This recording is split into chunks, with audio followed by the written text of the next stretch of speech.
in Lucky Strike, one object quietly tells you what kind of war story you are about to enter, a field radio. It is supposed to connect a soldier to everyone else. Yet the more important it becomes, the more clearly you feel how alone he is. That contradiction is our first clue. The thing designed to create contact becomes a reminder of distance, uncertainty, and the frightening space between a human voice and actual rescue. That is where we are opening the box today. This is the film box, and if you have ever watched a war film expecting the usual sweep of armies, explosions, maps, commanders, and heroic momentum, Lucky Strike gives you something narrower and more uncomfortable. Its central situation places an American soldier behind enemy lines during the Battle of the Bulge, wounded, exposed to brutal winter conditions, and dependent on a radio as one of his remaining links to the world beyond his immediate surroundings. The film is directed by Rod Lurie and stars Scott Eastwood. But before we get into the people behind the camera or the history surrounding the story, I want you to keep your attention on that radio. Because it is more than equipment, it becomes the film's first mechanism for tension. Every film is a box. We open it together. And with Lucky Strike, the first compartment is built around a simple question. What happens when survival depends not only on what you can do, but on whether someone can hear you at all?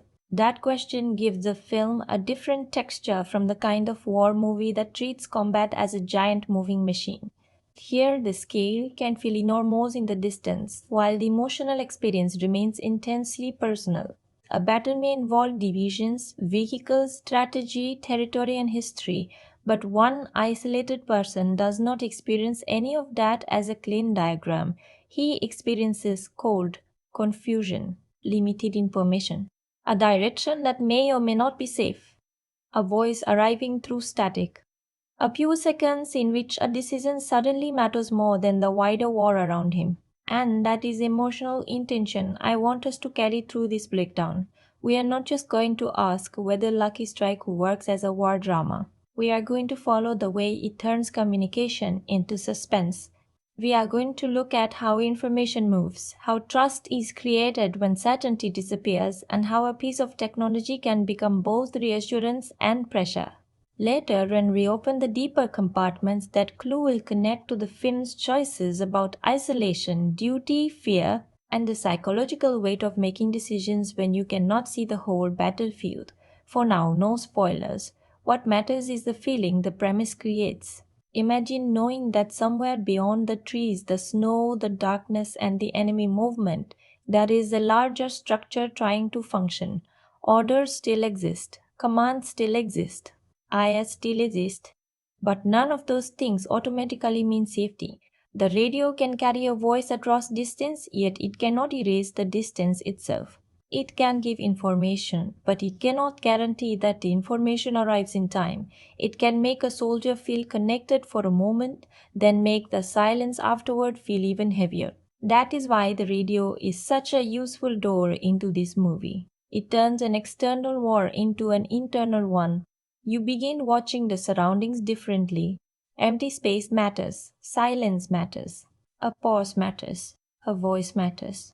Even before the film explains everything it wants to do, the central setup encourages you to notice the gap between what the character knows and what might actually be happening around him. Suspense grows inside that gap, and once you notice that mechanism, Lucky Strike becomes more interesting than its basic survival premise suggests. The film is not only asking whether one man can cross enemy territory. It is asking what a person becomes when certainty is stripped away piece by piece, and when the smallest signal from another human being can suddenly carry enormous emotional weight. That is the clue we are carrying forward. Because before we follow the story, before we judge the action, and before we decide whether the film earns its emotional payoff, we need to understand why this particular war story chooses isolation as its pressure chamber. And the answer begins behind the lens. The frightening thing about that radio is not that it might stop working, it is that it might work perfectly. A voice can reach castle, an instruction can arrive clearly, coordinates can be understood. Someone miles away can tell him what needs to happen next. And still, when Castle looks up, he is the person who has to cross the snow, read the danger, make the choice, and live with whatever comes after it. That is the hook buried inside Lucky Strike. The film takes a conflict, remember, to enormous historical movements and compresses it around one wounded American soldier cut off behind German lines during the Battle of the Bulge. His company has been devastated. He is separated from safety. Winter itself has become an enemy, and his SCR 300 radio is essentially his remaining connection to friendly forces. On paper, that sounds like a straightforward survival setup. But look closer. Castle has information without control, connection without companionship, a mission without the security that normally surrounds one. And that combination creates the film's most interesting tension, because Lucky Strike does not need to make every tree conceal an enemy for the landscape to feel dangerous. The uncertainty is already enough. Castle cannot see the battlefield as a commander sees it on a map. He only sees what is directly in front of him: a road, a ridge, a building, snow covered ground. Somewhere beyond that limited view, forces are moving that can change his situation before he understands what has happened. The radio should reduce that uncertainty. Instead, it sometimes makes you more aware of it, because every message reminds Castle that there is a much larger war unfolding beyond his vision. Put those two details together, and the mechanism becomes visible. The movie's suspense is built around the distance between knowing and acting. Someone can tell Castle where danger might be. Nobody can move his feet for him. Someone can tell him where he needs to go. Nobody can promise the route will still be safe when he arrives. Someone can remind him that he belongs to an army. His immediate reality can still feel like one man against an entire frozen landscape. That contradiction gives Scott Eastwood's character an interesting burden. Strength alone is not enough. Traditional battlefield courage is not enough. Castle has to interpret incomplete circumstances, while his physical condition and environment keep reducing his margin for error. And suddenly the title Lucky Strike starts carrying its own little tension, because survival in a situation like this can look like skill from one angle and luck from another. Did you make the correct choice because you understood the battlefield, or did the battlefield simply fail to punish the choice you made? That distinction matters. War stories often become cleaner once we know how they end. History turns chaos into arrows on maps, dates in books, victories, losses, advances, retreats, but the person trapped inside the moment does not know the ending. Castle cannot experience history as history. He experiences the next decision. That is why the film's small scale approach has potential. The Battle of the Bulge supplies enormous stakes, but Lucky Strike can make those stakes intimate by refusing to give its central soldier the comfortable perspective that we have decades later. We know there is a larger story. He has to survive long enough to remain part of it. And there is one more reason the radio matters. A radio carries voices. Voices mean people. For a man physically separated from almost everyone he can trust, hearing another human being can become psychological shelter. But the instant that connection disappears, the landscape feels wider than it did before. So as we keep opening this box, pay attention whenever communication changes. Who knows what? Who can reach home? What information arrives too late? What does Castle believe because of what he hears? And more importantly, what must he decide when hearing is no longer the same thing as knowing? Because the most gripping idea in Lucky Strike is not simply that one soldier is trapped behind enemy lines. It is that he is never completely disconnected from the war around him. And somehow that makes his isolation feel even greater. Before we follow where that isolation takes in though, we need to open another compartment. How Rod Lurie and the production built this particular battlefield, why the SCR-300 matters to the movie's design, and what the choices behind the camera tell us about the story before Castle takes another step. That sense of isolation did not begin with Castle standing in the snow. It began decades before cameras rolled, with a story that refused to disappear.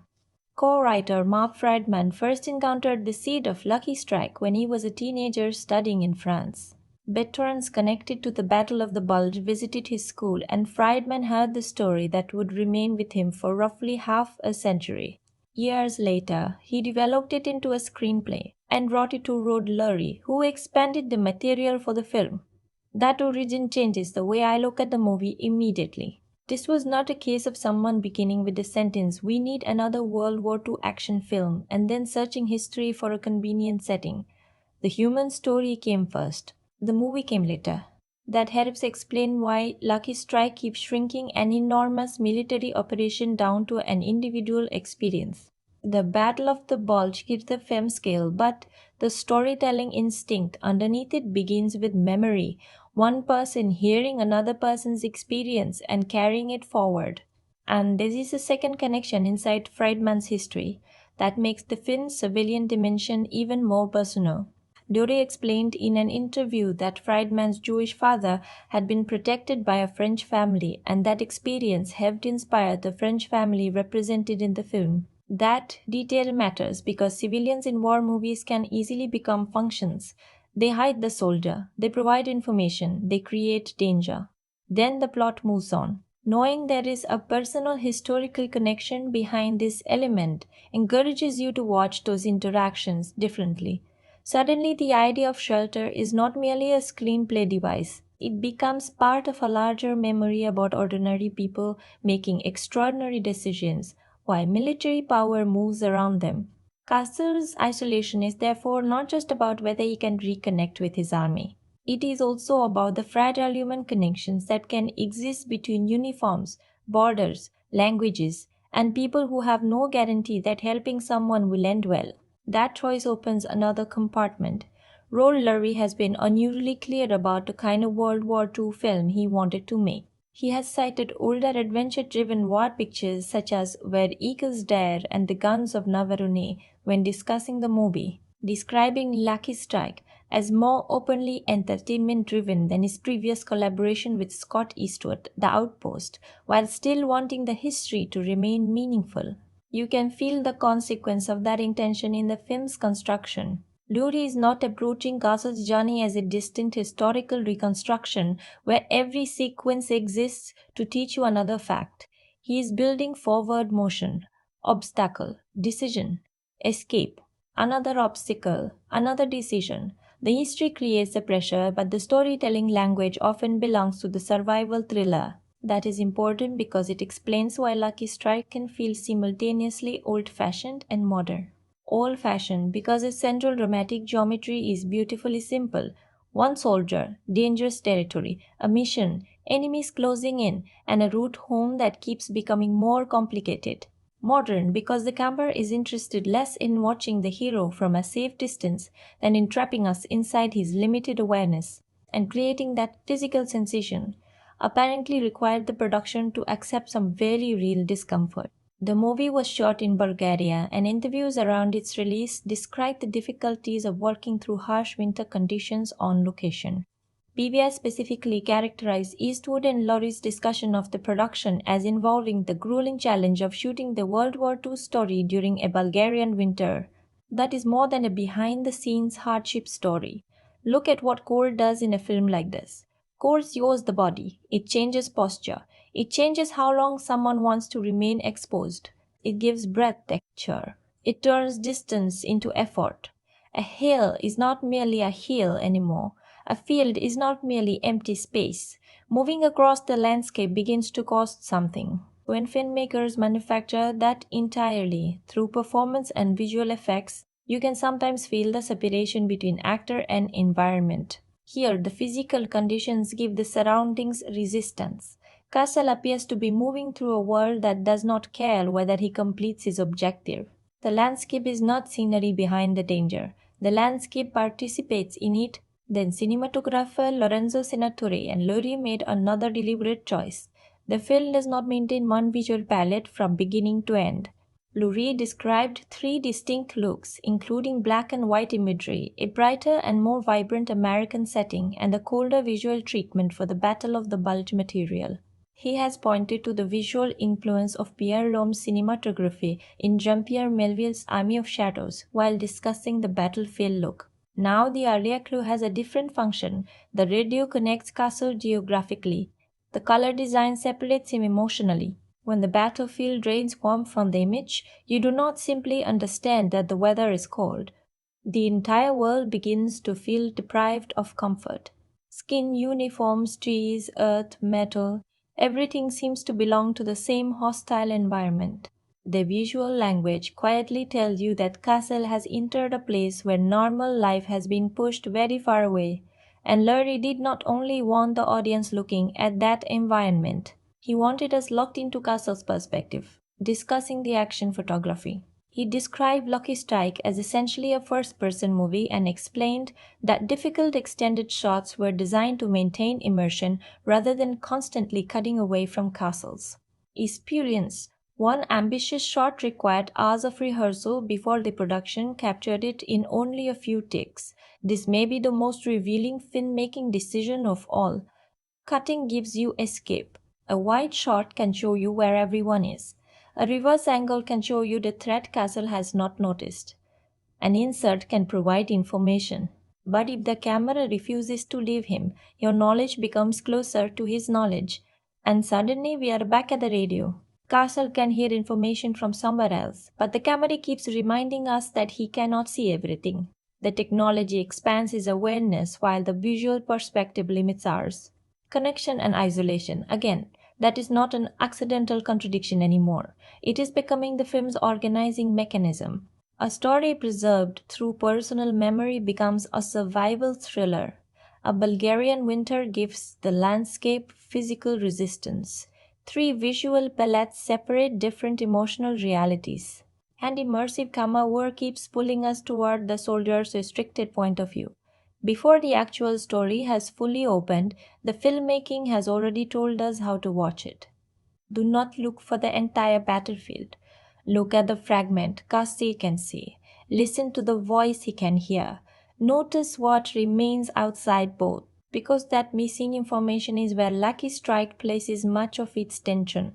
And now that we know how the box was built, we can finally look at what is printed on the outside, what Lucky Strike actually is, who is inside it, and what kind of war story Rod Lurie is asking you to enter.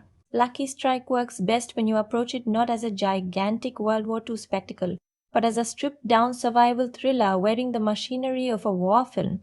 My spoiler free verdict at this stage is simple: it is tense, focused, visually committed, and built around a strong central survival idea. Even if its traditional heroic instincts sometimes make it feel more familiar than revolutionary. Released theatrically in the United States on June 26, 2026, Lucky Strike is directed and co-written by Rod Lurie, with Marc Frydman sharing screenplay credit. Scott Eastwood leads as Castle, alongside Colin Hanks as Connor Neal, Anjanou Ellis Taylor as Mrs. Caldwell, Taylor John Smith as Bellingham, and Lorne McFadden as Barrett. Official listings classify it primarily as a war, historical drama, while its structure carries the momentum of an action survival thriller. But those labels only describe the outside of the box. At its heart, this is a story about a man whose world keeps getting smaller while the consequences of his decisions keep getting larger. Castle is an American soldier wounded and stranded behind German lines during the Battle of the Bulge. His unit is no longer immediately around him. Safety is somewhere beyond what he can see. The German offensive is moving through the region, and one of its most important remaining tools is the backpack-mounted SCR 300 radio we have been following since our opening clue. That setup tells you something important about why the movie exists. The Battle of the Bulge has been represented on screen many times, usually through the enormous scale of the offensive itself. Lucky Strike chooses another entrance. Instead of beginning with history and searching for people inside it, the film begins with an individual trapped inside history and forces us to feel how little of that history he can actually understand in the moment. That distinction is crucial. Castro does not have the luxury of knowing which movement will later appear important in a documentary. He does not know which decision will become meaningful in hindsight. He has immediate problems, incomplete information, physical limitations, hostile territory, and a radio that gives him fragments of a much larger picture. So the movie's real subject is not simply battlefield survival, it is decision making under uncertainty.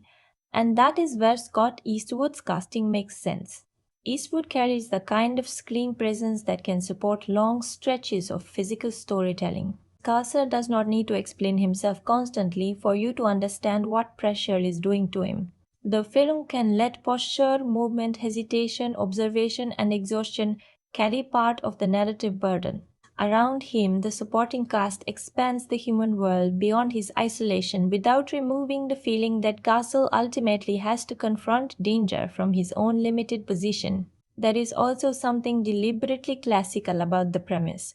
A soldier cut off from his unit, enemy territory, a mission that becomes larger than personal escape, a hostile landscape, limited resources, a communication device connecting him to people he cannot physically reach. Those ingredients could have belonged to a war adventure made decades ago. And that familiarity is both part of the film's appeal and one of the things we will eventually have to judge.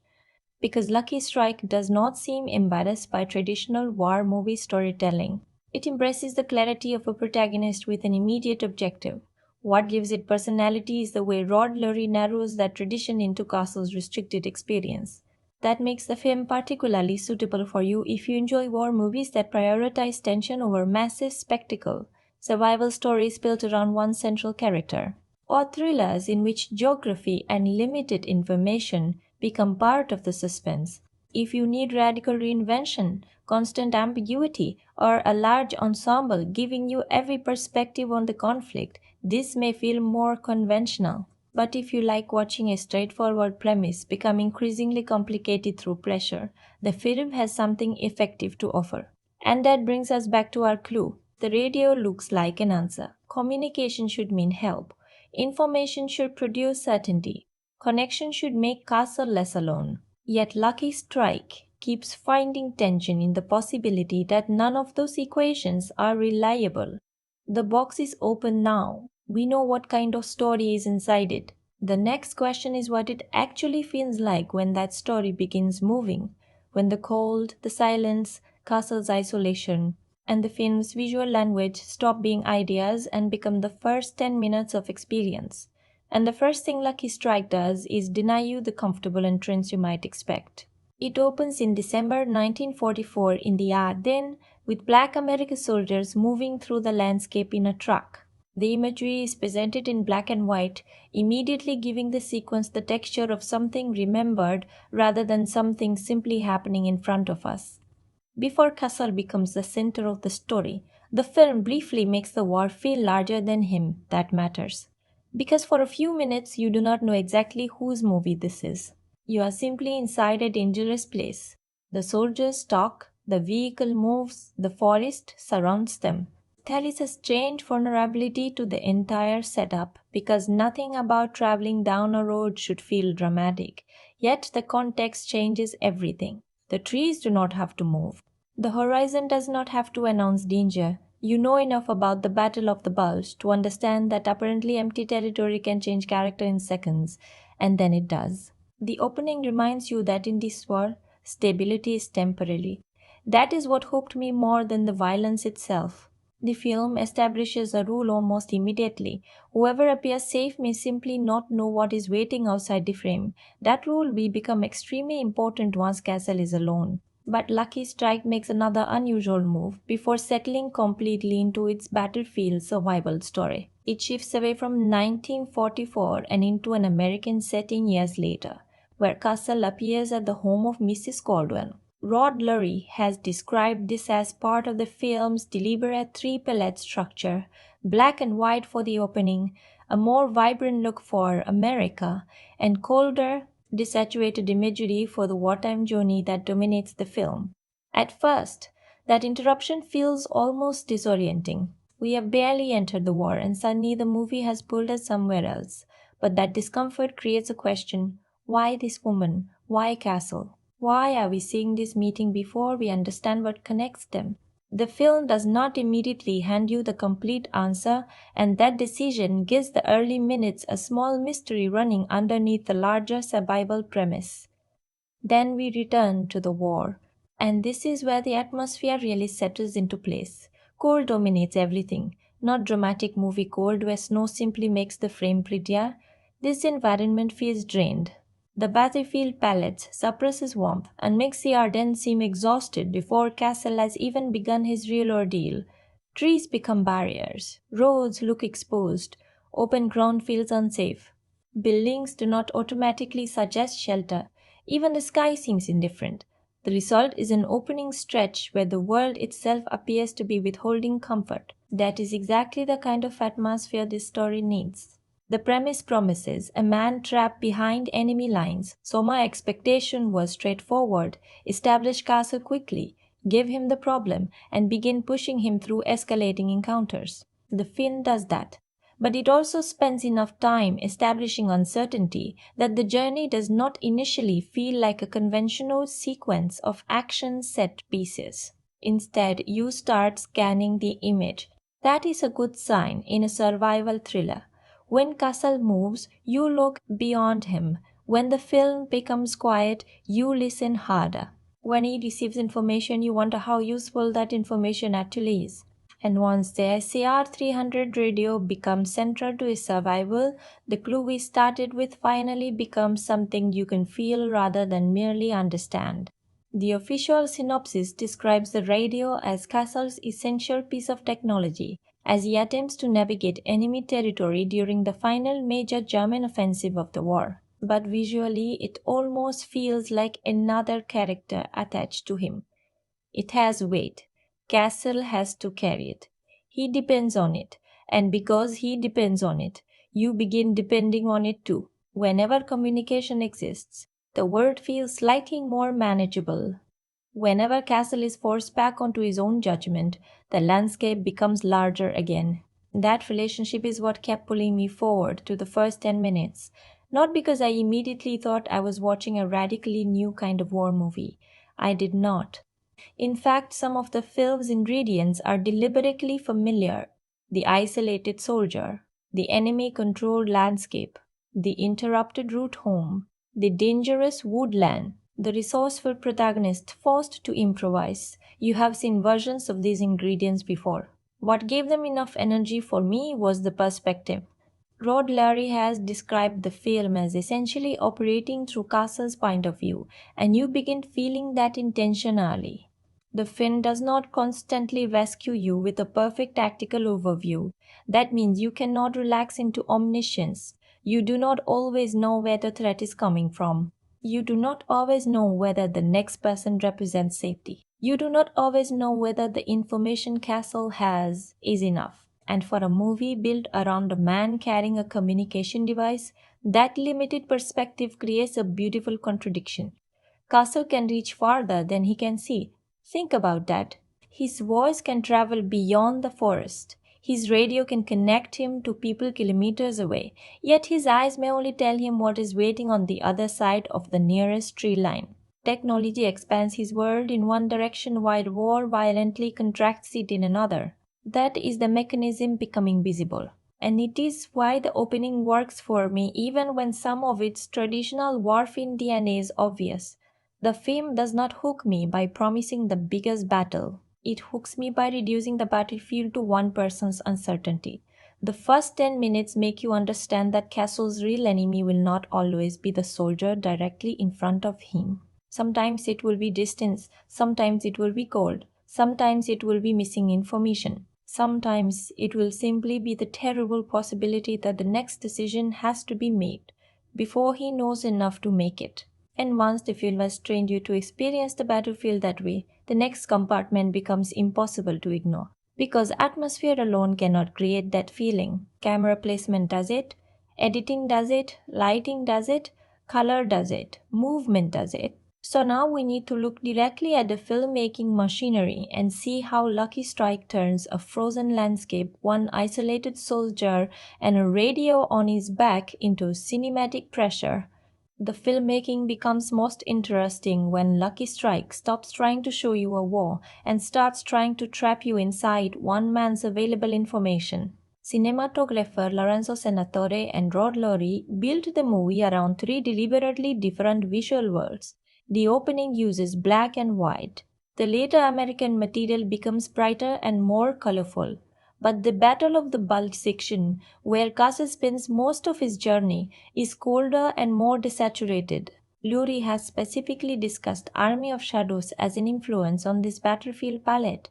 While acknowledging a visual relationship to the drained wartime imagery audiences may associate with Saving Private Ryan, the important part is not simply that the colors look cold. It is what losing color does psychologically. Once Kazal is inside the Ardennes, warmth almost disappears from the visual vocabulary. Trees, uniforms, snow, roads, buildings, and sky begin blending into variations of the same exhausted environment. The landscape stops offering obvious visual comfort. There are fewer places where your eye can instinctively say, that feels safe. That makes the color grade function almost like another layer of enemy territory. Castle is not only surrounded geographically, he is surrounded visually, and because the palette remains controlled for so much of the battlefield material, small differences acquire greater weight. Human skin feels more fragile against the environment. Interior warmth matters more when it appears. Blood, fire, clothing, and artificial objects can suddenly draw your attention because the world around them has been stripped back. The production design supports that same idea. The film's locations and weathered environments avoid making occupied Europe feel like a polished historical exhibit. Buildings appear used rather than presented. Roads look functional rather than picturesque. Equipment feels carried, handled, and exposed to the same conditions as the people using it. Some reviewers specifically praise the costuming and distressed physical environments, even while criticizing the digital cleanliness of portions of the cinematography. That tension is worth noticing. Sometimes the film's digital image is almost too controlled. The environment says dirt, exhaustion, and danger. The image occasionally says modern camera. For me, that prevents Lucky Strike from achieving the completely tactile quality of the greatest war films. You can admire the composition while still feeling a small layer of separation between yourself and the period, but camera movement helps close that distance. Lurie has described the movie as essentially operating from Castle's point of view, and that intention appears in the way the camera frequently stays physically tied to him instead of constantly abandoning him for strategic overhead information. He and Senator deliberately pursued complicated camera movements, including an ambitious extended shot that required extensive rehearsal. That choice matters because cutting is information. Every time a director cuts away from the protagonist to show an enemy preparing an ambush, the audience gains knowledge the character does not possess. Every time we see the battlefield from above, geography becomes clearer. Every reverse angle can answer a question. Lucky Strike often becomes more effective when it refuses those answers. Castle walks. The camera follows. The forest continues beyond him. And you start searching the frame yourself. That changes your relationship with negative space. An empty section of trees is no longer empty, it becomes possibility. A doorway becomes a question. A figure appearing far behind Castle can change the emotional temperature of an entire composition. This is where framing does some of the film's best suspense work. Instead of making every threat visually dominant, the movie can place Castle inside an environment much larger than his body. The composition reminds you how little control he actually possesses. Then the film tightens the frame.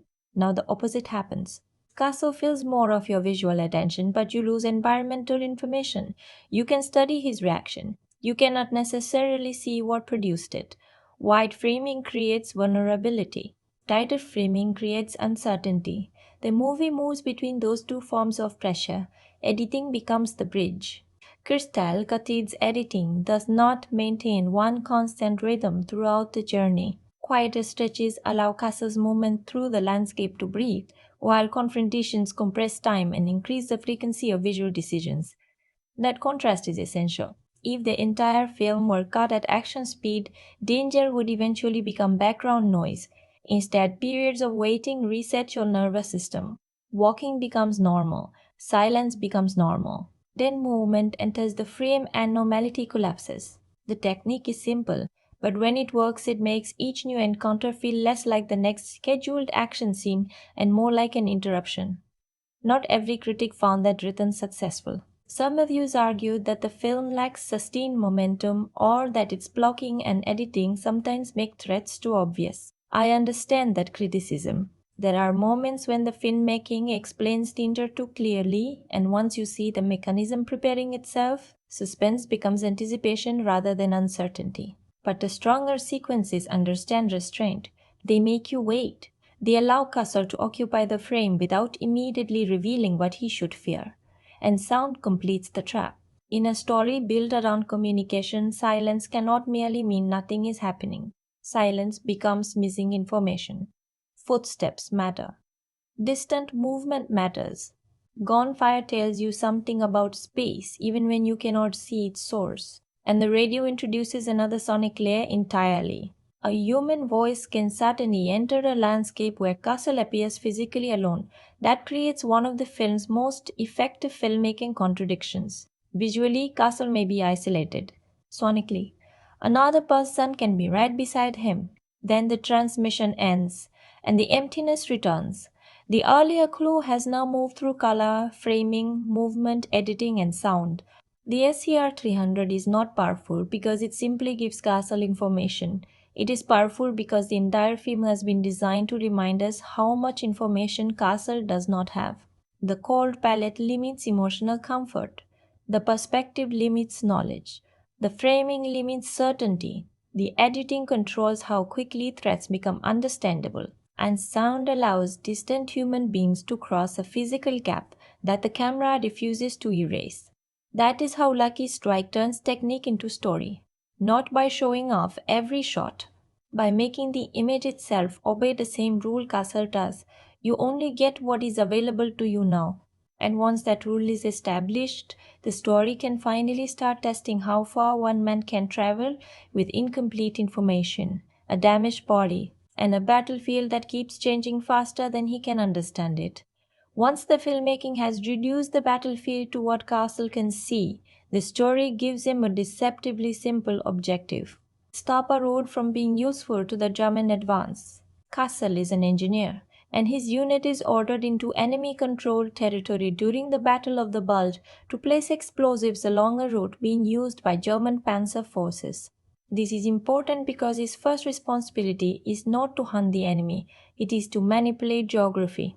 Destroying or blocking one piece of infrastructure can slow something much larger than the handful of men carrying the explosives. That immediately establishes the scale relationship Lucky Strike keeps returning to. Small action, large consequence. Castle and his men are tiny pieces inside a military operation they cannot fully see, yet one successful demolition might affect vehicles, supplies, timing, and movement far beyond their position. Then the mission breaks apart. Their transport fails to carry them cleanly through the operation, forcing the men to continue under increasingly dangerous conditions. German fire erupts. Carson and the surviving members of his team try to complete the objective, but the unit is torn apart until Castle is effectively left alone, wounded and stranded on the wrong side of the battlefield. This is the movie's first major contraction. At the beginning of the mission, Castle has men. He has a commander, he has a Kronzes, he has a defined objective, he has an expected route back. Minutes later, almost everything on that list has disappeared, except the radio. Lassie remains. And this is where our original clue stops being merely symbolic and becomes structural. Castle contacts friendly forces expecting the radio to provide the obvious solution, extraction. But the war on the other end of the signal has problems of its own. The men he reaches cannot simply come and collect him because Allied positions are themselves under pressure. Castle is therefore given a destination and forced to make the journey largely on foot, with roughly 30 kilometers of enemy territory separating him from relative safety. Listen to what the story has done. The radio works. Castle gets through. Someone answers. And he is still trapped. That is the contradiction we identified at the beginning, now functioning as plot. Communication does not eliminate the problem, it defines the problem more clearly. Castle knows where he needs to go. He knows approximately how far away it is. He understands that his radio battery is precious, but information cannot shorten the road, so he begins walking. This is where Lucky Strike becomes less about completing a military assignment and more about preserving enough of yourself to reach the next decision. His wounded leg changes the mathematics of every encounter. Castle cannot assume he can simply run. He cannot spend energy carelessly. He cannot treat the cold as atmosphere. Even the radio becomes a burden in two opposite ways. It is heavy equipment he must continue carrying, but abandoning it would mean surrendering the one reliable thread connecting him with friendly forces. The thing slowing him down is also helping keep him alive. Clue. Mechanism. Connection. Castle's progress then begins forming around encounters rather than conventional mission checkpoints. And that matters because each encounter asks essentially the same question in a different form. How much can Castle know before he has to trust something? Sometimes the answer involves the landscape, sometimes another soldier, sometimes a civilian, sometimes a sound he cannot immediately place. At one point, survival requires Castle to make himself almost indistinguishable from the dead while German troops move dangerously close to him. The suspense comes from stillness rather than firepower. Movement would reveal life. So the instinct that normally protects a person, react, escape, fight, becomes exactly what Castle must suppress. That scene matters more than its immediate danger. Castle begins the film as someone whose profession involves altering the environment. Now, survival requires allowing the environment to absorb him. He cannot command the battlefield. He has to disappear inside it. And when he escapes one danger, the movie does not reward him with certainty. It gives him another unknown.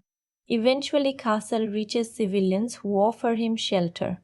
A Belgian farming family becomes a temporary pocket of humanity inside a journey increasingly defined by suspicion and exposure. For a moment, this changes the emotional temperature. A roof means warmth, food means recovery.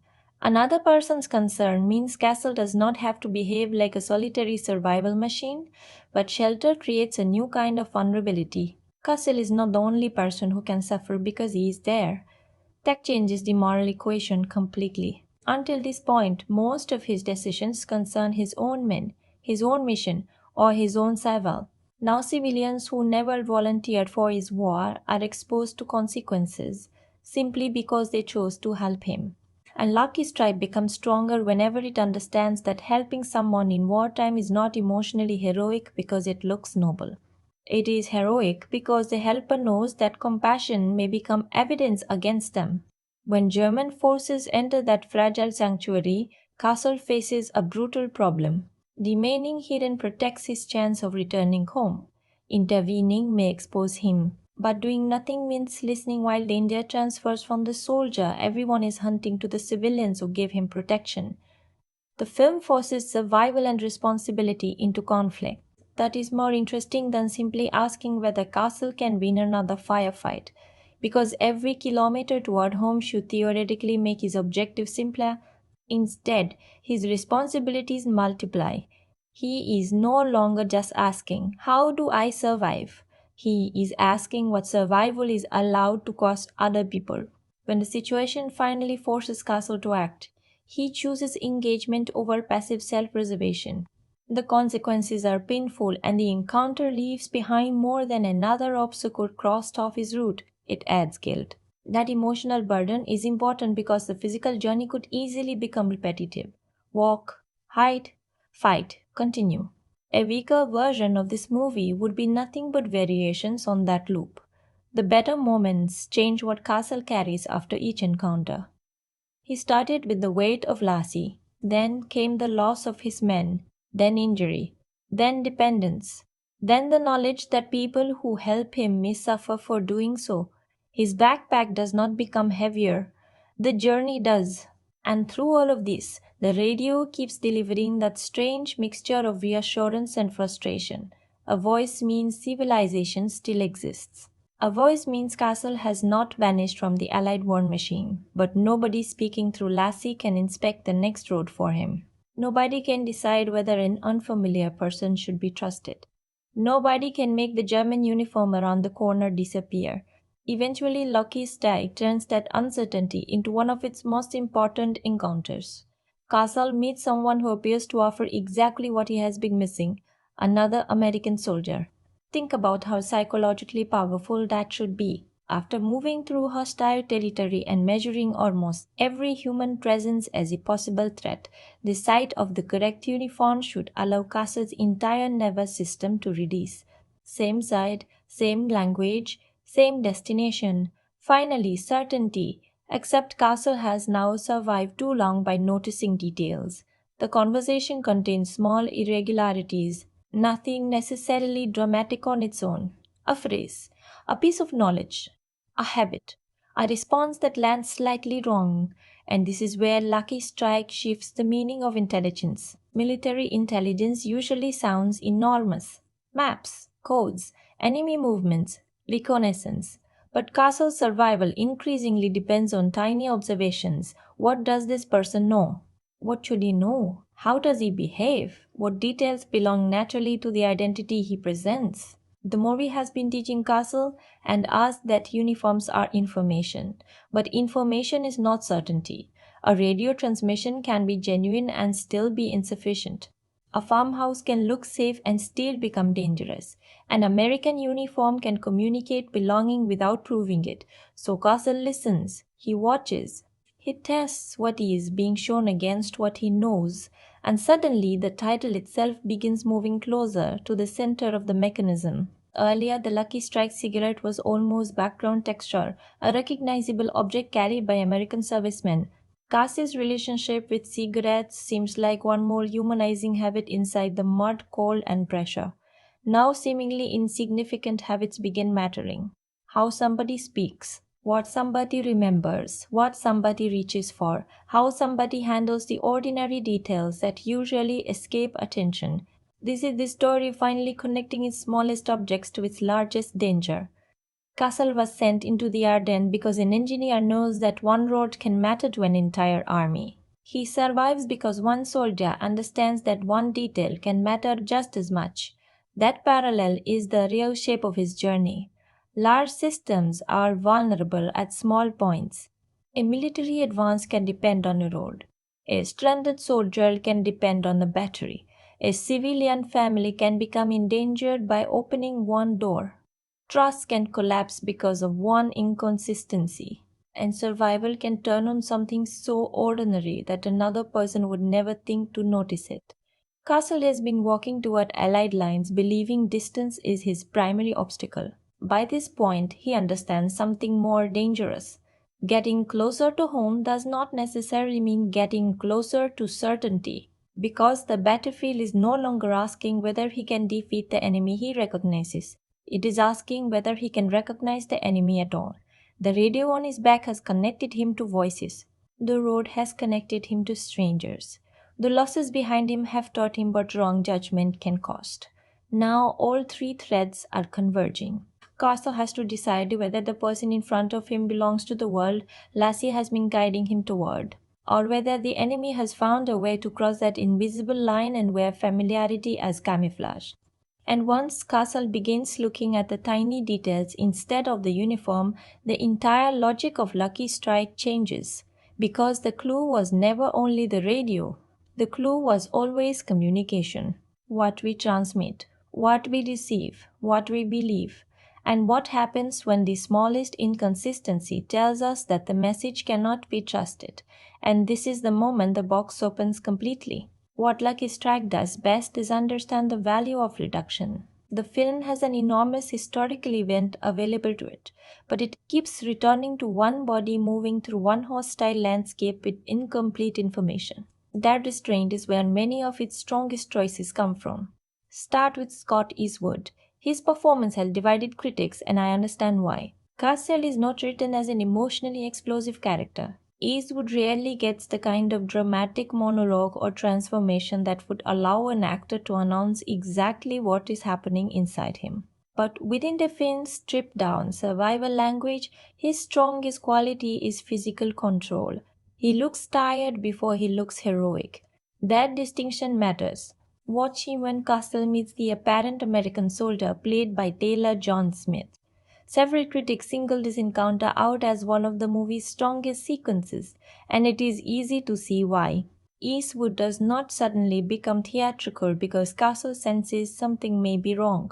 His suspicion develops incrementally. He listens a little more carefully. His attention changes. Ordinary conversation becomes investigation. That scene proves what Eastwood can give this character when the movie provides the right material. Castle's strength is not swagger, it is observation. The performance becomes most effective when Eastwood allows you to see thought without explaining it. Castle has already learned that obvious categories cannot be trusted completely. Friendly clothing does not guarantee a friend. A familiar voice does not guarantee safety. So Eastwood lets the character become watchful. And because he spends long stretches carrying the movie almost alone, that ability becomes essential.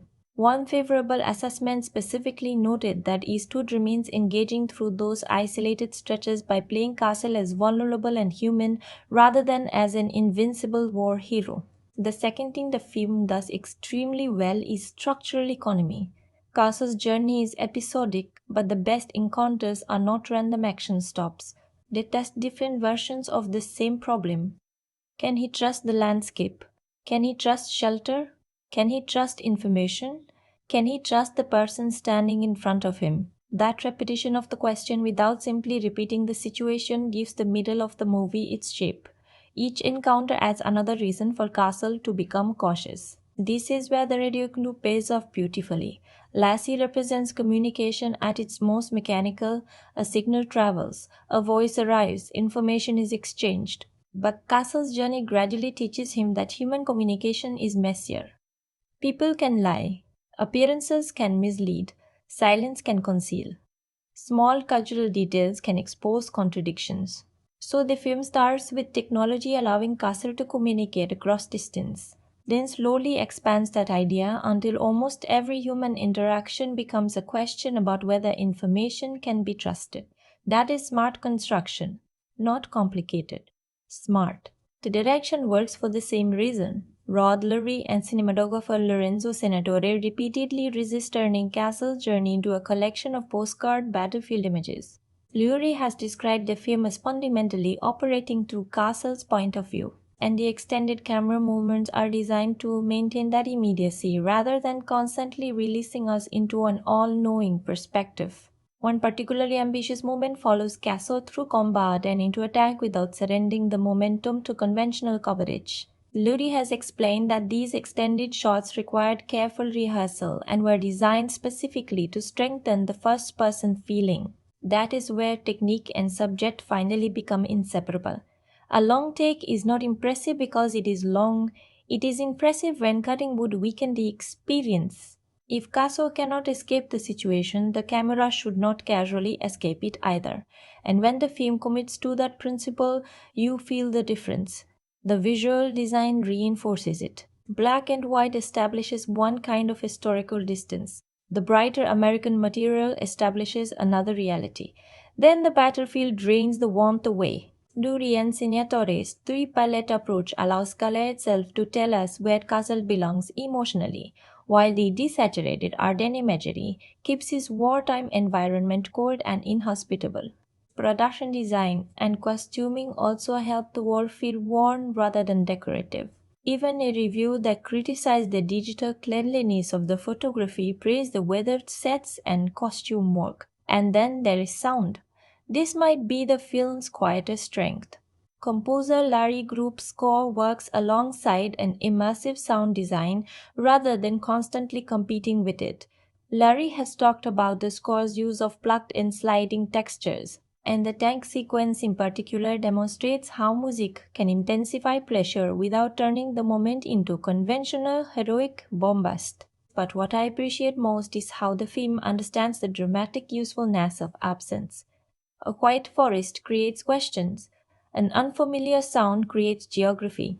German voices entering the soundscape can create anxiety before the image confirms exactly where the danger sits. One contemporary review specifically noted how effectively the screenplay and filmmaking reach a point where merely hearing German spoken is enough to generate tension.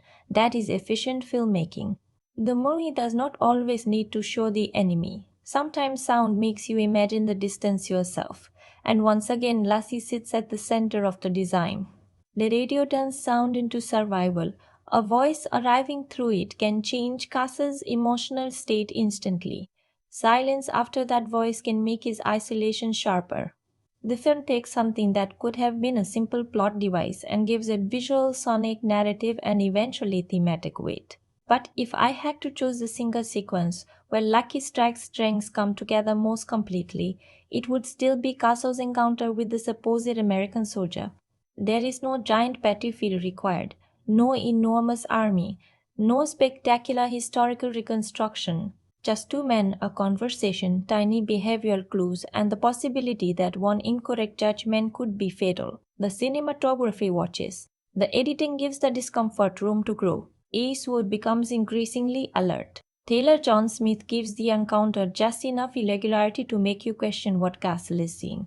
And the screenplay finally turns the film's central idea into suspense in its purest form. Castle has received a message. Now he has to decide whether the message is true. That is Lucky Strike at its best. Small clue, clear mechanism, growing connection, real tension. The film does not reinvent the war movie when it works. It does something more modest and more appropriate to this story. It makes you understand how enormous a single detail can become when a person's survival depends on noticing it. And unfortunately, once you understand how effective Lucky Strike can be when it trusts that simplicity, the moments where it loses that discipline become much easier to see. The frustrating thing about Lucky Strike is that its weaknesses become clearest precisely because its best scenes show how little the movie actually needs. Two people, a few suspicious details, limited information, time to let doubt grow. When the film trusts those ingredients, it becomes tense. When it reaches for a more conventional war movie rhythm, some of that tension disappears. The first problem is momentum. Castle's journey naturally has an episodic structure. He moves through dangerous territory, encounters a new obstacle, survives it, and continues. There is nothing inherently wrong with that. Survivor movies have been built from that pattern for decades. The problem is that several episodes reset Castle to almost the same dramatic position. He is isolated, he needs to keep moving. Something interrupts him, he improvises, he survives. Then he moves again. After enough repetitions, forward distance does not always feel like forward dramatic movement. This criticism appeared repeatedly in contemporary reviews. Some critics admired the individual suspense sequences while arguing that the film never generates sustained narrative momentum across the whole journey. Others described the structure as effective but uneven, with clunky passages between its stronger encounters. And that matters because Castle is physically traveling a long distance, but emotionally he sometimes remains in the same place. We know he wants to survive. We know he wants to get back. We understand that he is resourceful. But the screenplay does not always reveal enough new dimensions of him as the journey continues. Roger Ebert.com's review was especially critical of how little characterization Castle receives beyond being a husband, father, engineer, and capable soldier. That is where Scott Eastwood's restrained performance becomes a double-edged choice. When suspense is external, restraint works. Castle notices something. He calculates. He reacts. Eastwood can communicate that cleanly. But when the film needs the accumulated losses of the journey to change Castle emotionally, the writing does not always give Eastwood enough material to reveal that evolution. The result can make suffering feel added to Castle rather than absorbed by him. There is a difference. A character can encounter 5 terrible situations without the story convincing us that situation 5 is happening to a psychologically different person from the man who entered situation 1. Lucky Strike sometimes struggles with that progression. The supporting characters suffer from a related problem. Several people Castle encounters are compelling why they are present, but some exist primarily to create the next moral test, piece of information, or burst of danger. Because the film is so tightly locked onto Castle, secondary characters rarely have enough space to become complicated beyond their immediate function. That makes the Belton family section emotionally effective in concept, but potentially thinner than it could have been. If you want us to feel the cost of civilians helping Castle, give those civilians enough identity that we fear losing them before danger arrives. The more specific they become, the more the consequences matter. Then there is dialogue. At its strongest, Lucky Strike understands that suspicion can live inside ordinary conversation. At weaker points, characters explain slightly more than the film needs them to.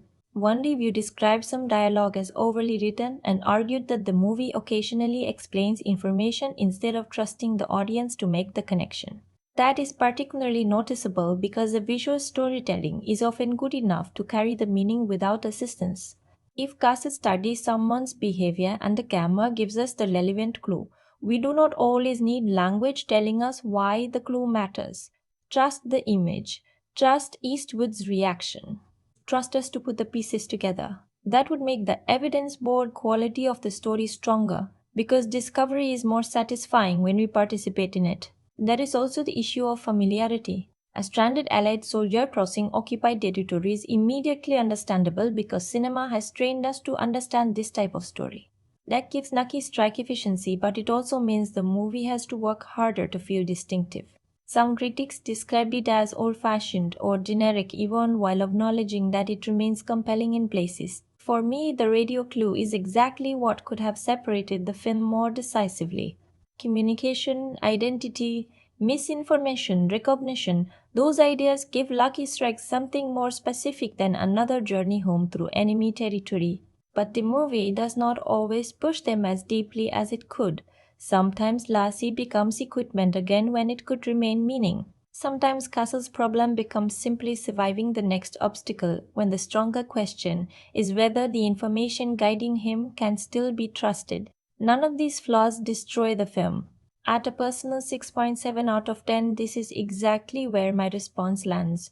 There is real craft here, several strong suspense sequences, and a genuinely useful central idea. But the connective tissue is not consistently as powerful as the individual compartments. And that leads naturally to the next question. If Lucky Strike is using familiar war film machinery, what happens when you place it beside the movies that mastered that machinery and the films that found completely different ways to make one soldier's experience of war unforgettable?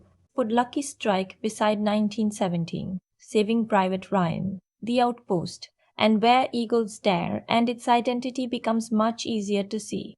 Start with 1917. Both films reduce an enormous war to the experience of a soldier moving through dangerous territory with limited knowledge, but 1917 turns movement itself into the central cinematic machine. Its famous illusion of continuous photography makes distance feel almost physical. When its soldiers cross a field, descend underground, or enter a ruined town, the geography becomes part of the storytelling.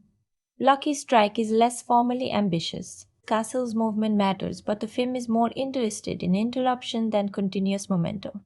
He walks until something makes him stop. He trusts until something creates doubt. He receives information until reality makes that information incomplete. So if 1917 asks you to feel the relentless forward pull of a mission, Lucky Strike asks you to feel how often forward movement depends on making a judgment without enough evidence.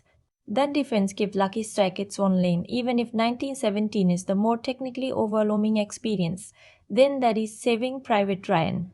The comparison is almost unavoidable because both films use the saturated World War II imagery and place ordinary soldiers inside a conflict whose scale exceeds anything one person can control. But Spielberg's film builds strength through the group. Its soldiers argue, they joke, they resent one another, they develop relationships.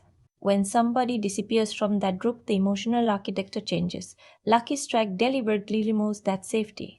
Carson spends much of his story without a squad capable of carrying the dramatic weight around him. That makes his experience lonelier, but it also exposes one of the weaknesses we just discussed. Saving Private Ryan has multiple personalities, continuously revealing different attitudes toward duty, survival, fear, and sacrifice. Lucky Strike asks one man to carry most of that emotional load. When Castle's isolation creates tension, the choice works beautifully. When the screenplay needs emotional variety, you sometimes miss the friction that an ensemble could have provided. Now compare it with Rod Lurie's own The Outpost. This may be the most revealing comparison because the two films approach combat from almost opposite directions. The Outpost is built around collective defense. A military position is surrounded. Geography becomes a trap. Survival depends on soldiers functioning together under extreme pressure. Lucky Strike takes that idea of dangerous geography and reverses it. Castle does not have to hold one location, he has to escape a landscape. The threat is not that the enemy is coming toward his position. The threat is that almost every new position can become unsafe. That makes the outpost feel like pressure closing inward. Lucky Strike feels like pressure stretching outward. And because Scott Eastwood appears in both films, the comparison also shows how differently Lurie uses him. In The Outpost, Eastwood exists inside a larger military ensemble. Here, his clean presence has to support long sections where the absence of other Americans is itself part of the drama. Then we reach Varika's Dare. This is where Lucky Strike's old-fashioned adventure DNA becomes clearer. Both films understand the pleasure of putting Allied soldiers inside enemy-controlled territory, giving them a mission, introducing uncertain identities, and allowing survivor to depend partly on intelligence rather than pure firepower. But where Eagles Dare embraces elaborate adventure, it enjoys reversals, deception, secret agendas, large personalities, spectacle. Lucky Strike strips most of that extravagance away. Its intrigue is smaller. A wrong word can matter. A familiar object can matter. A cigarette can matter. A radio transmission can matter. That restraint is probably the film's most distinctive contribution to this group.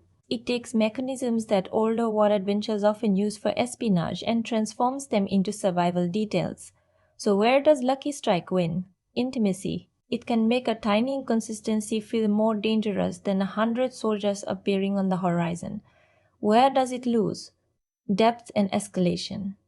1917 has stronger formal momentum. Saving Private Ryan has a richer ensemble characterization.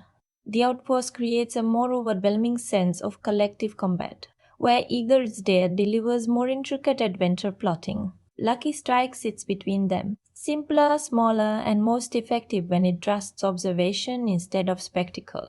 If you love Lucky Strike because of the isolated journey and constant movement through hostile territory, watch 1917 next. If what interested you was Lurie's grounded approach to soldiers under pressure, The Outpost is the obvious companion. If you wanted richer character relationships and a broader emotional picture of World War II combat, Saving Private Ryan offers what Lucky Strike intentionally leaves outside the frame. And if you like the enemy territory adventure element but wanted something bigger, twistier, and more unapologetically theatrical, Where Eagles Dare opens that door. But none of those comparisons explain why a story like Lucky Strike arrives differently in 2026 than it would have 20 or 50 years earlier.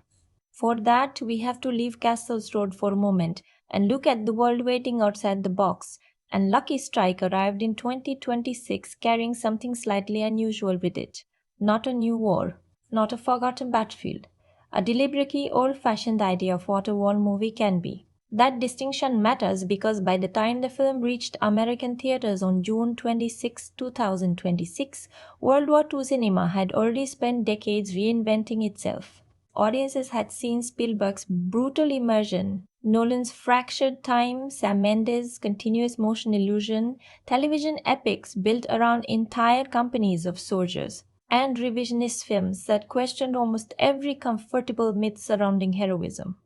Lucky Strike does not really compete with those movies by trying to become more complicated. It goes backward, intentionally.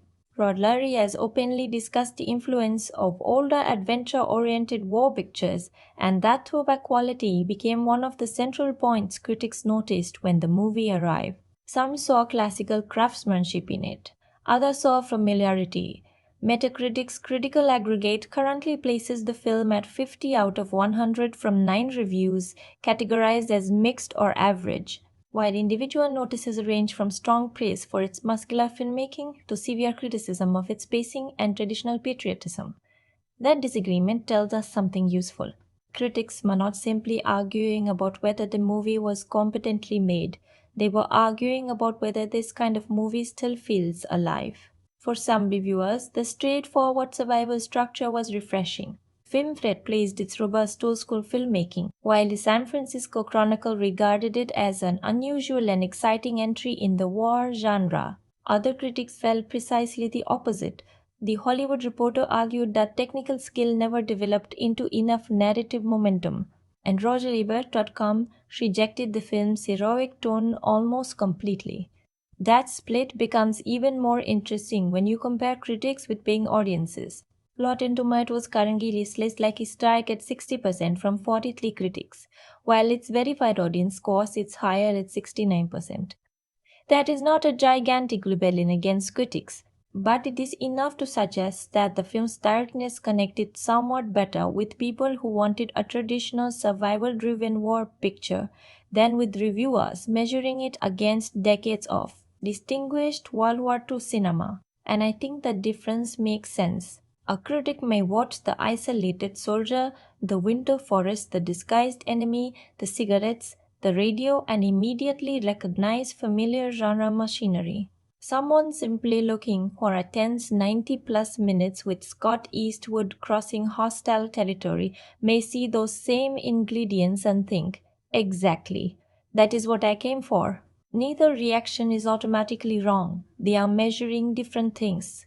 The theatrical performance also reveals the movie's scale in the marketplace. Lucky Strike opened domestically to roughly $803,000 and has earned about $1.5 million in the United States according to Box Office Mojo.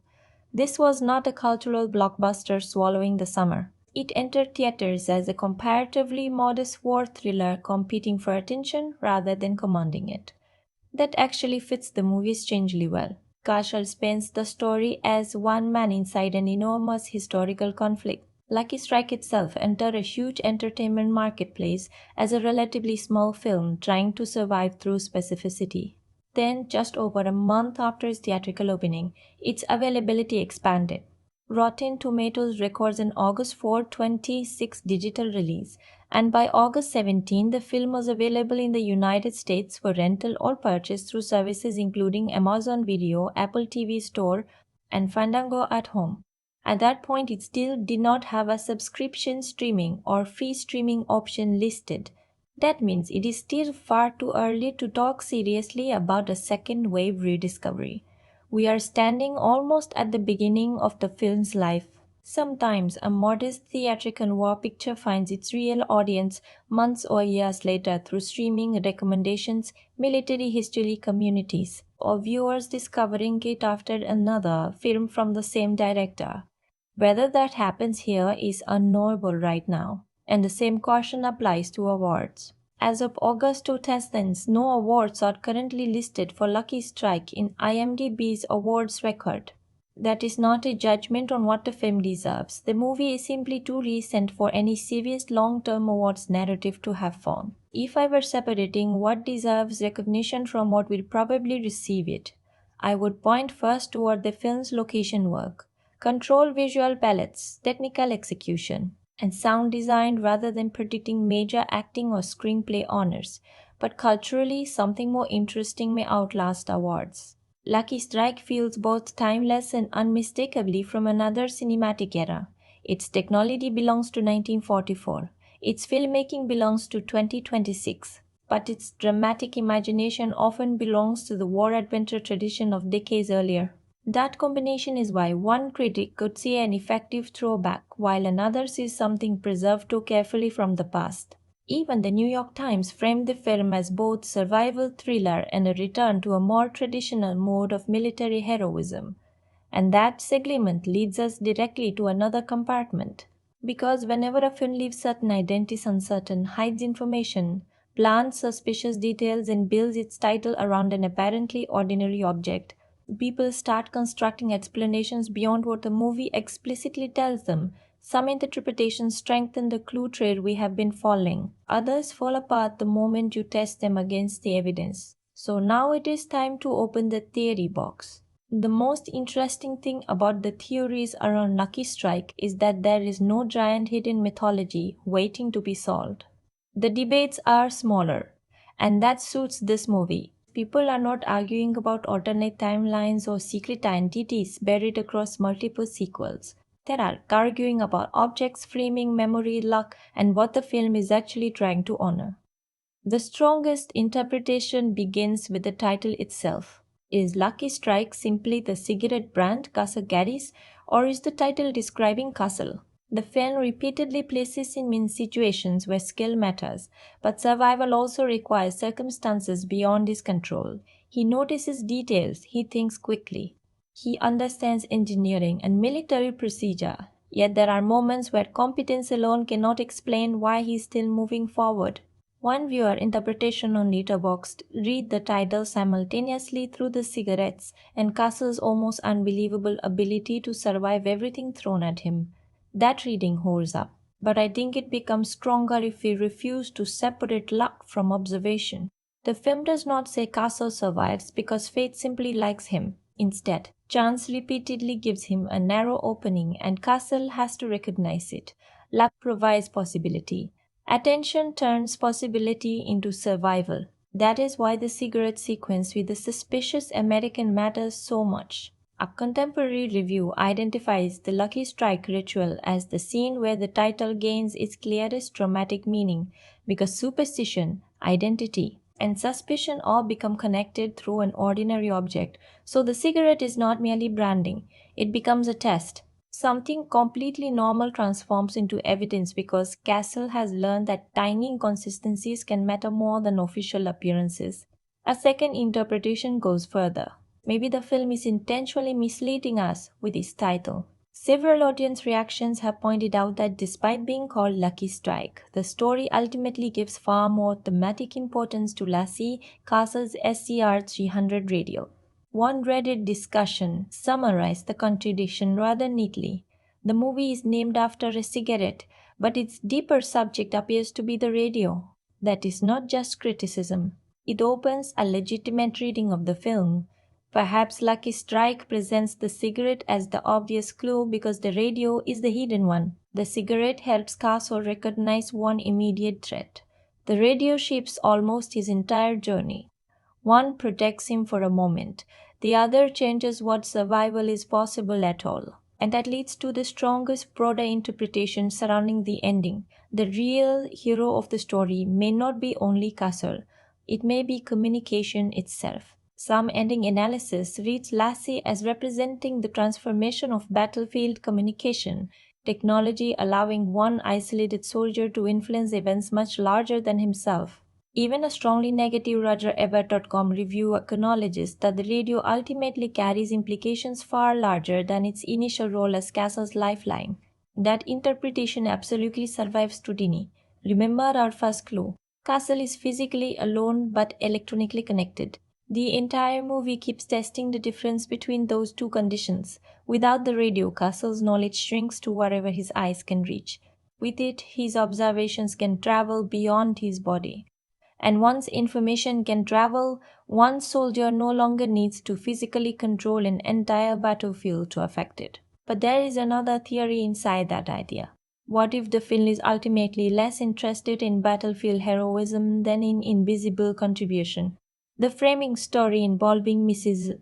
Caldwell has encouraged readings that connect Castle survival to people whose work remains far away from the front line. One interpretation of the ending sees her relationship to the radio technology as the film's attempt to redirect attention toward the overlooked people behind tools that soldiers depend upon. That is compelling because it reverses the normal direction of gratitude in a war movie. Usually we look from civilian life toward the soldier and ask what we owe the person who fought. Lucky Strike eventually asks the soldier to look backward to the chain that made his survival possible. Who designed the equipment? Who built it? Who solved the technical problem? Who contributed without ever appearing on the battlefield? That reading turns our clue trail into a network. Castle is not truly alone. He carries other people's work on his back. But there is one theory I would reject, that every unlikely survival moment is evidence Castle's story is deliberately unreliable or exaggerated because it is being remembered afterward. The flaming device makes that interpretation tempting. However, the film does not provide enough evidence that Castle is consciously distorting what happened. The more defensible reading is simpler. The frame turns the battlefield into remembered history, but not necessarily unreliable history. So the theories that hold up are the ones supported by recurring evidence. Luck was a skill. Objects as identity markers. Communication as power. Invisible people behind visible heroism. Those ideas are actually inside the film, and once you put them together, the radio becomes more than our opening clue. It becomes a bridge between Casa's individual survival and the question, underneath the entire movie, how much of what we call one person's heroism was actually made possible by people we never saw? That question opens the deepest compartment yet. The deeper idea inside Lucky Strike is not that Casa survives because he is stronger than everyone around him. It is that survival is rarely an individual achievement. The film spends most of its running time creating the illusion of one man against the world. Castle walks alone, he makes decisions alone. He carries his injury alone. When danger appears, the camera often stays close enough that his immediate reaction becomes the entire universe of the scene. So it is easy to read the film as a traditional story about self-reliance. One capable soldier keeps moving because he refuses to stop. But the radio complicates that interpretation. Castle may be physically isolated, yet almost everything keeping him alive comes from relationships extending beyond the frame. Training came from someone. Orders came from someone. Information comes from someone. The equipment on his back exists because someone designed it, built it, transported it, maintained it, and placed it in his hands before the mission ever began. Even the civilians who shelter him become part of that invisible structure. Castle appears alone because the people helping him are separated by distance. They are not absent. That is the distinction the film keeps revealing. And once you recognize it, the SCR 300 becomes much more than a battlefield tool. It becomes the movie's central symbol for dependence. That may sound strange because dependence is usually treated as weakness in stories about heroic soldiers. The traditional image of courage is independence. Stand alone, need nothing, keep moving. Lucky Strike quietly argues something more human. Needing other people does not make Castle less capable. It is what makes capability useful. The radio allows his observations to matter beyond the few meters around him. The information he receives allows other people's knowledge to become part of his decisions. A machine carried by one man becomes a meeting point between hundreds of unseen human efforts. That is why the film's recurring emphasis on communication matters emotionally. A voice through static is reassurance because it proves Castle still belongs somewhere. Think about how basic that need is. When you are frightened, sometimes you do not need another person to solve the problem. You need confirmation that you have not been forgotten, that somebody knows where you are, that somebody will answer. Castle's physical situation is extreme, but the feeling underneath it is ordinary. We all build invisible networks around ourselves. Family, friends, colleagues, people who taught us something years ago, people whose work we use without knowing their names, people who help us to a problem without ever seeing the final result. Most of the time, we barely notice the network because it works. Then something goes wrong, and suddenly one message arriving at the right moment can feel enormous. That is what Lassie represents. Connection becoming visible because isolation has made it valuable. The title adds another layer. Lucky Strike cigarettes carry associations with chance, habit, and an ordinary object becoming unexpectedly significant.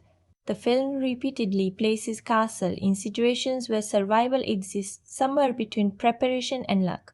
He cannot control every event. Nobody can. He can only improve his chances. Observe carefully. Remember details. Interpret information.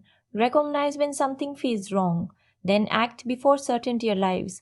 That is much closer to real life than the language of destiny. We often look backward at a successful decision and create a clean explanation.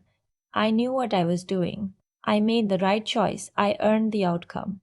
But the truth is usually messier. Skill mattered, teaming mattered, help mattered, chance mattered, things outside our awareness mattered. Castle's journey repeatedly exposes that uncomfortable truth. He deserves credit for surviving. But Survivor does not prove that he controlled everything that happened, and that may be the film's most useful challenge to conventional heroism. Heroism does not require pretending luck did not exist. It does not require pretending other people were unnecessary. It does not require turning one survivor into the author of every circumstance that allowed survival. The stronger form of heroism may be recognizing the chain. That is where Mrs. Caldwell becomes important to the film's emotional architecture. Her presence pulls our attention away from the visible soldier and toward people whose contribution exists somewhere behind the machinery of war. That connection changes the meaning of the opening frame. Castle does not simply remember what happened to him. The film asks him and us to reconsider who belongs inside that memory. The person holding the weapon is easy to photograph.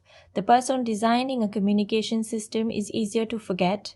The soldier crossing the battlefield becomes a story. The thousands of people whose labor made the crossing survivable often disappear. A lucky strike seems most meaningful when it pushes against that disappearance. This also explains why the radio and the cigarette function differently. The cigarette is personal. Castle holds it, uses it, recognizes what it means. The radio is collective. It only has meaning if there is someone on the other end. One object reinforces individuality. The other proves individuality is incomplete. Put those details together, and the clue trail finally reveals its deeper shape. Castle spends the film trying to return to people, yet symbolically he never fully left them. Their knowledge travels with him, their technology travels with him, their voices travel with him, their sacrifices travel with him. Even strangers become part of the chain when they choose to help. That does not make his loneliness imaginary. It makes loneliness more complicated. You can be completely alone in a room and still be carrying the influence of dozens of people. You can feel abandoned while depending on things other people created. You can survive something by yourself and later realize that by yourself was never entirely true. That is the human idea beneath Lucky Strike. Not independence. Interdependence hidden inside independence. The battlefield simply makes that truth impossible to ignore. And once the film brings us there, the question of legacy becomes unusual. Because a 2026 war film cannot yet have decades of influence behind it, its legacy is still unwritten. But we can already ask where it belongs, what traditions it is preserving, and whether its modest return to old-fashioned war storytelling adds anything meaningful to that tradition. Normally, this is where we would ask what a film changed. With Lucky Strike, that question would be premature. The movie only opened in the United States on June 26, 2026, and its digital release followed on August 4. As of August 21, it has existed publicly for less than 2 months. There is therefore no responsible way to claim that later films or television shows have already been influenced by it. So instead of inventing a legacy, we can ask where Lucky Strike currently fits. And the answer is surprisingly clear. It belongs to a tradition rather than beginning one. Rod Lurie has constructed a World War II film that deliberately looks backward toward compact, character-driven military adventures while filtering that tradition through contemporary immersive filmmaking. Critics recognized exactly that tension. Metacritic currently places the film at 50 out of 100, with reactions ranging from praise for robust, old-school craftsmanship to criticism that the movie feels too familiar and narratively limited. Even the positive responses often describe its appeal using the language of an earlier cinematic era. That tells us what Lucky Strike may eventually represent. Not a reinvention of the war film, a preservation of one branch of it. Modern World War II cinema frequently reaches for huge formal concepts, fragmented chronology, extreme realism, massive ensemble storytelling, or revisionist examinations of national mythology.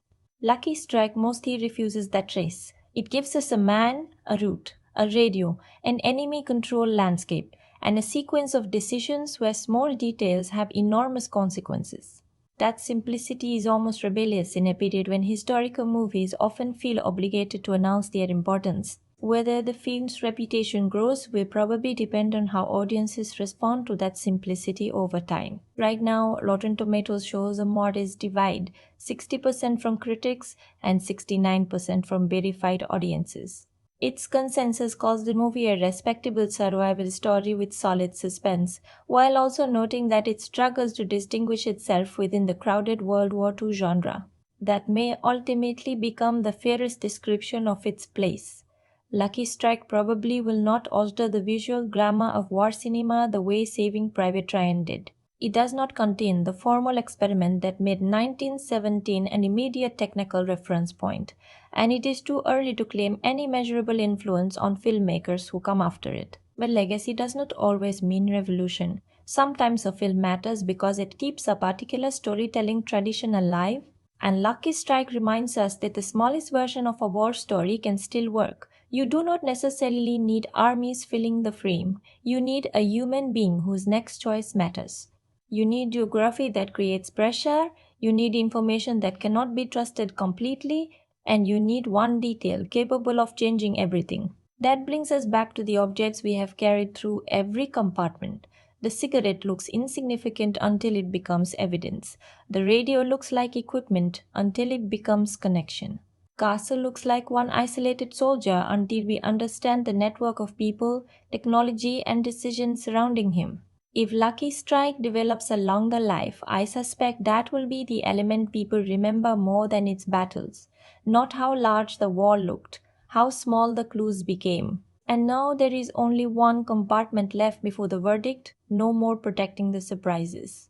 We have followed the radio from lifeline to symbol, followed ordinary details until they became evidence, and followed Castle until isolation itself started revealing the people connected to him. Now we can finally put every clue on the same board and see exactly what the ending does with them.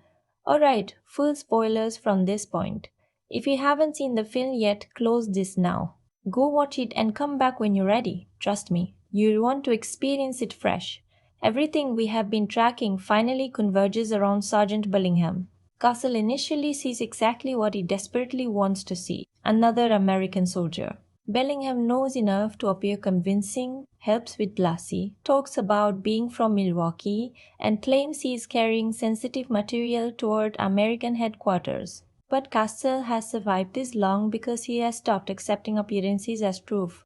The first crack is language. Bellingham casually refers to the famous military football rivalry in the wrong order. It sounds insignificant, but Castle notices.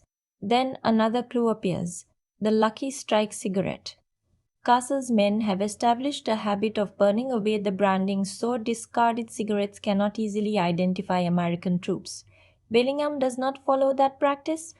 One mistake could be ignorance. Two begin forming a pattern. Then Castle gives him encoded information and watches closely enough to realize Bellingham does not understand the signal operating instructions the way his claimed role suggests he should. The pieces finally connect. Castle confronts him, and the confrontation confirms his suspicion. Bellingham is an enemy operative posing as an American. This is where the title earns its narrative purpose. A cigarette has spent most of the film looking disposable. Now it becomes evidence. And notice what Castle has actually done. He has not identified the enemy because Bellingham looks threatening. He identifies him because communication fails a consistency test. Wrong terminology, wrong procedure, wrong habit. The enemy has copied the uniform, but not completely absorbed the culture inside it. Castle survives the ensuing confrontation, but by this point he is badly injured and barely functioning. When American troops finally recover him, one of his first concerns is Lassie. That reaction tells us almost everything about what the radio has become. It is no longer equipment he happens to be carrying. It is the object that kept him connected to survival. At the field hospital, General Lauer gives Castle the larger picture he could never see while wandering through the Ardennes. The obstruction Castle and his engineers created at the beginning successfully delayed the German advance. Lauer also confirms that Bellingham really was an SS operative disguised as an American and that the infiltration was connected to an attempt to locate him. That information completes an elegant structural circle. At the beginning, Castle performs one apparently small engineering task without seeing its full consequence. At the end, he performs one apparently small act of observation without seeing its full consequence. A blocked road matters. A burned cigarette logo matters. Small details alter large systems. But Lucky Strike refuses to let that victory become uncomplicated triumph. Castle is offered recognition for what he accomplished, yet his response is dominated by the men who did not return with him. He cannot look at survival as proof of success because command has taught him to measure himself against the people he was responsible for. That may be Scott Eastwood's most important emotional beat. Castle has spent the entire movie trying to live. Now that he has succeeded, survival itself becomes uncomfortable. His encounter with Kash reinforces the point. Castle is going home, but he does not behave like somebody who has simply won his way out of war. He carries the knowledge that others did not receive the same ending. Then the framing story finally explains why Mrs. Caldwell has been waiting outside Castle's battlefield narrative, and this is worth stating precisely. The movie does not reveal that Rose Caldwell single handedly invented Lassie. She tells Castle that she worked on the Galvin assembly line building SCR 300 radios. Castle has traced the production records for his specific unit, number 520, back to the line and station where Caldwell was responsible that day. He has remembered those details with almost familial importance because that machine became part of the reason he came home. Castle has also come to help resolve a pension dispute Caldwell has been fighting. That choice completes the deeper meaning we identified earlier. The soldier finally follows the chain backward. From survival to technology to labor to a person. For most of the film, Castle receives voices through a machine without seeing the people who made that connection possible. The ending gives one of those invisible people a face. And suddenly, our first clue changes one final time. The radio began as connection, then it became dependence, then evidence of cooperation. By the ending, it becomes memory. Castle survived the road, but he refuses to tell the story as though he survived alone. There is no conventional post-credits story extension after this that changes Castle's fate. The closing credits instead continue the film's emphasis on the burden carried by those who survive. That is why the final reveal works for me even though its delivery is more explicit than I would prefer. The movie's deepest idea was hiding in plain sight on Castle's back. Everyone remembers the soldier who crossed the battlefield. Lucky Strike asks us to remember the hands that helped his voice cross it. So after opening every compartment, following every clue, and tracing that radio from battlefield equipment to something much more personal, where does Lucky Strike finally land? For me, this is a 6.7 out of 10. That score reflects the contradiction I kept feeling throughout the movie. There is a better fin hiding inside Lucky Strike than the complete movie consistently delivers. When Rod Lurie narrows everything down, Castle, an uncertain stranger, one suspicious detail, a voice through the radio, an empty stretch of forest, the film becomes genuinely gripping. Scott Eastwood works well inside that restrained survival mode. The cold visual design gives the Ardennes real hostility. The soundscape makes silence useful, and the best suspense sequences understand that uncertainty can create more tension than another explosion ever could. The problem is consistency. Castle's journey sometimes settles into a repeating rhythm of movement, obstacle, survival, movement again. Saffron's supporting characters feel more like stations along that journey than fully developed people. And because the movie ultimately explains some of its ideas more directly than necessary, it occasionally takes discoveries away from us after doing such a good job teaching us to notice the clues ourselves. But those weaknesses never erase what works. Most importantly, Lucky Strike earns its central object. The cigarette gives the title its immediate payoff. The radio gives the movie its deeper one. By the ending, Lassie is no longer merely the thing Castle carried across Belgium. It represents an entire invisible chain of human effort connecting the soldier on the battlefield to people he may never have known existed. That final idea stayed with me longer than the action.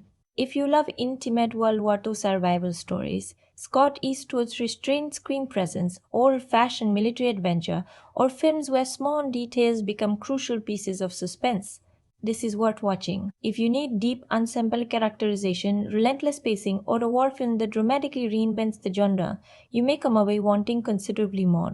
And where should you watch it? For me, this is primarily a streaming watch. The landscapes, gunfire, and sound design certainly benefit from a large screen, but the movie's real strengths are intimate enough that you do not lose its central experience at home. I would not call it essential theatrical viewing, and I would only recommend owning it if this particular style of World War II thriller is already your territory. Still, there is something admirable about its scale. Lucky Strike begins with the armies moving across Europe. It ends by reminding us that history often turns on people whose names never reach the history books. A soldier, a civilian, a factory worker, a voice, a radio, a cigarette with one tiny detail somebody forgot. The biggest battlefield in the film ultimately comes down to noticing the smallest things. And that is where I close this box. Every film is a box. And we open this one together. Thank you for staying with me all the way through Lucky Strike. If you enjoyed opening this movie layer by layer instead of simply asking whether it was good or bad, leave a like and subscribe to the Film Box. It genuinely helps us keep making deeper breakdowns where the details matter as much as the ending. And I want to hear your interpretation in the comments. What really saved Kaso, his skill, his luck, or the invisible network of people behind Lassie? I think your answer changes what the entire movie means. And if you notice another clue, visual detail, historical connection, or interpretation that we did not open today, put it below. The best part of a film like this is that one small observation can change how somebody else sees the whole story. Thank you for opening this one with me. Every film is a box, and we've only just started opening them. That's the Film Box. See you in the next one.